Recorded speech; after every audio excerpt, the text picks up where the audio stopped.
e meus irmãos, Deus está presente. Jesus está chamando para o conhecimento da verdade e a salvação do Brasil. O ciclo está se fechando. Jesus está voltando, mas agora não é para ser crucificado, não. Que veja quem tem olhos de ver, que ouça quem tem ouvidos de ouvir.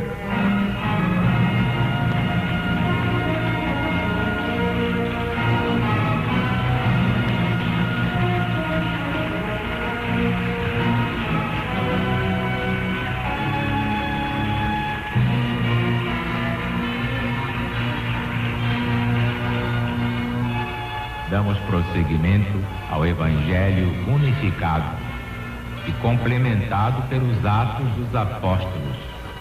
Temos, portanto, os 3 evangelhos sinóticos, Mateus, Marcos e Lucas, mais o de João e a obra magnífica do extraordinário secretário do apóstolo São Paulo.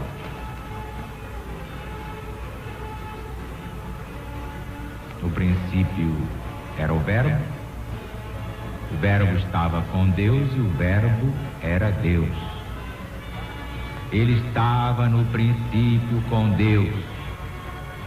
Todas as coisas foram feitas por Ele.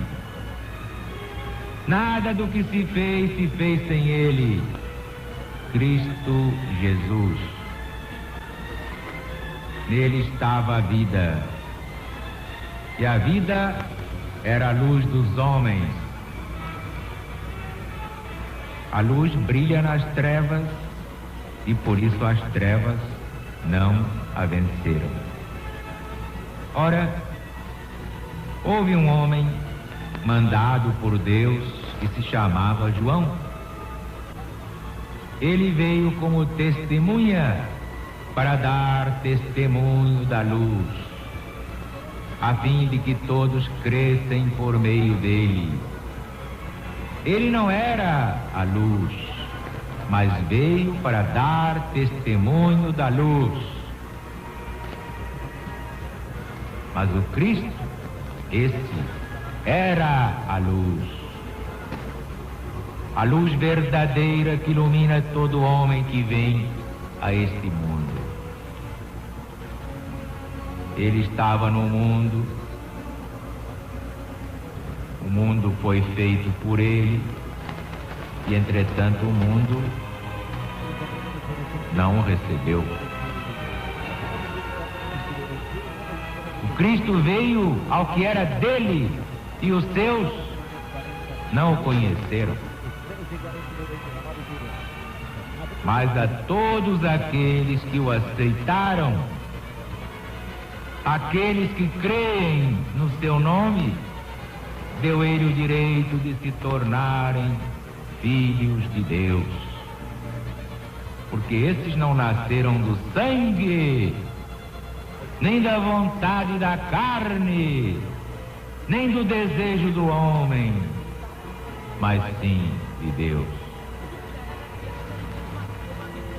E o Verbo se fez carne e habitou entre nós, cheio de graça e de verdade. Nós vimos a sua glória, glória como do unigênito do Pai. João deu testemunho dele, dizendo: este é o de quem eu disse, aquele que vem depois de mim é maior do que eu, porque existia muito antes de mim. E da sua plenitude todos recebemos graça sobre graça. Porque a lei foi trazida por Moisés, mas a verdade veio por Cristo Jesus. Ninguém jamais viu Deus, mas o Cristo, o Filho unigênito que está no seio do Pai, este o revelou. Como houvesse naquela região muitos pastores que passavam as noites no campo, na guarda dos seus rebanhos, de repente um anjo do Senhor Deus se lhes apresentou e os envolveu a claridade de Deus, e eles ficaram atemorizados.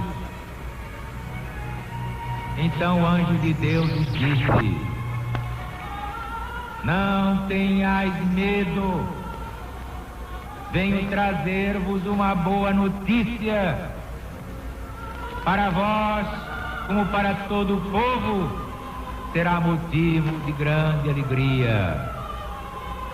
É que hoje, na cidade de Davi, vos nasceu um Salvador, que é o Cristo Senhor. Eis aqui o sinal que o fará reconhecido. Encontrareis um menino envolto em panos e deitado numa manjedoura.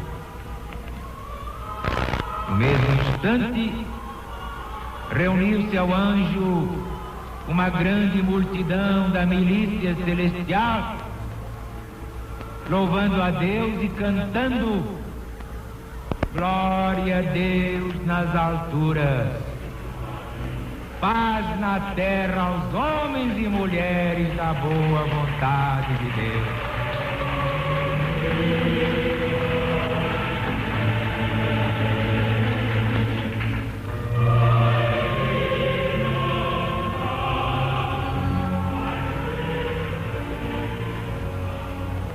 Honra seja feita. Esta é a tradução do Padre Matos Soares.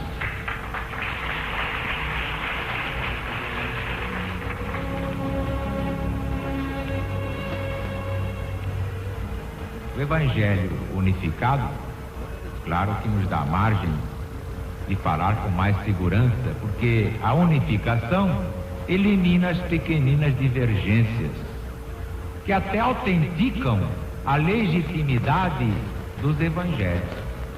Se fosse tudo igualzinho, até dava para desconfiar. Não, há umas coisinhas, umas pulguinhas na camisola. Mas tudo isso atesta o quê? A autenticidade dos santos evangelhos. Isso é muito importante.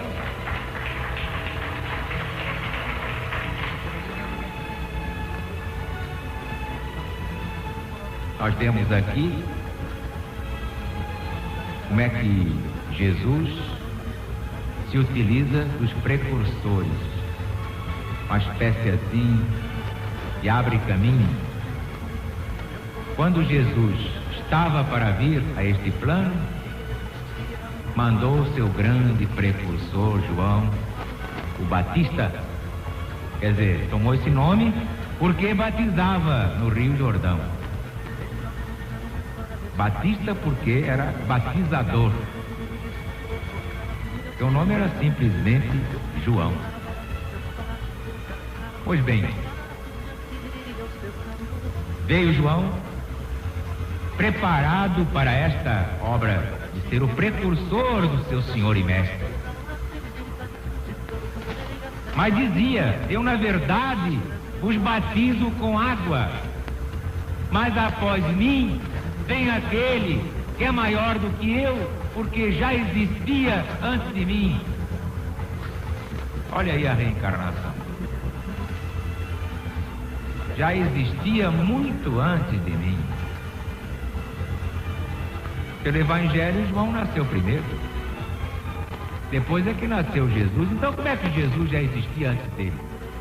Só um cego não vê a lei da reencarnação?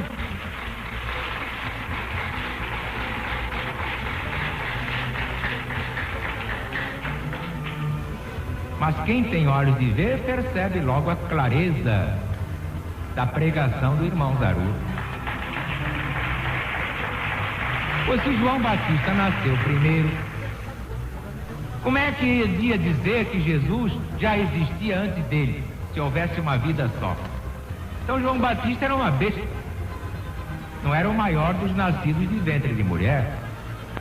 Mas é que João conhecia a reencarnação. E agora, vou lhes contar um segredinho que fica entre nós, hein? Só entre nós e o microfone. Foram perguntar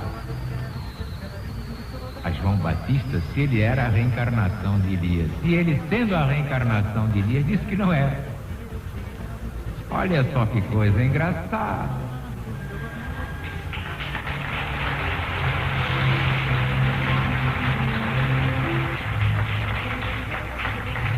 É como Pilatos perguntando a Jesus: afinal, o que é a verdade, é? Imagine se Jesus ia explicar ao Pilatos o que era a verdade.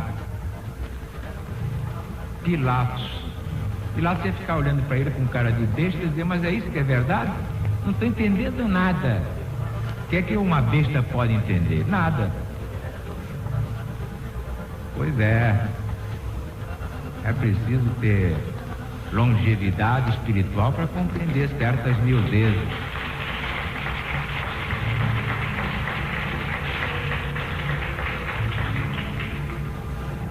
E na verdade, naquele tempo, o pessoal já acreditava na reencarnação, mas de uma forma imperfeita, com o nome de ressurreição.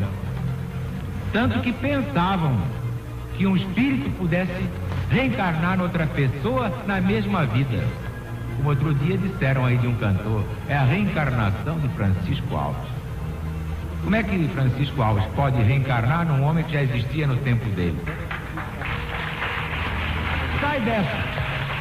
Não tem saída!